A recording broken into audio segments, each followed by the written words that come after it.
திருவெரும்பூர் தொகுதியை பார்த்துக் கொண்டிருக்கிறோம். திருச்சிராப்பள்ளி மாவட்டத்தினுடைய முக்கிய இருதுருவ அரசியல் அங்கே திமுகவில் இருப்பதாக சொல்லப்படும். திமுகவிலே ஒரு பக்கம் அமைச்சர் நேரு பின்தங்கிக் கொண்டிருக்கின்றார். திமுகவிலே திருச்சியில ஒரு பக்கம் அமைச்சர் அன்பில் மகேஷ் தொடர்ச்சியான முன்னிலையை தக்க வைத்துக் கொண்டிருக்கின்றார். திருவெரும்பூர் சட்டப்பேரவை தொகுதியிலே அமைச்சர் அன்பில் மகேஷ் தற்பொழுது முன்னிலை பெற்று வருகின்றார் என்ற ஒரு தகவலை நாம் பார்த்துக் கொண்டிருக்கின்றோம். ஏனென்றால் திருவெரும்பூர் தொகுதியை பொறுத்தவரை கடும் போட்டி நிறைந்த ஒரு தொகுதியாக பார்க்கப்பட்டது. அங்கே தாவேகா சார்பிலே நவல்பட்டு விஜய் என்பவரும் போட்டியிட்டிருந்தார். அவர் கூட திமுகவில் இருந்தவர் தான்.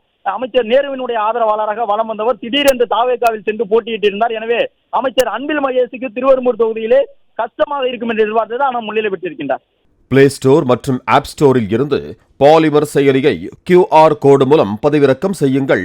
செய்திகளை உடனுக்குடன் பெறுங்கள்.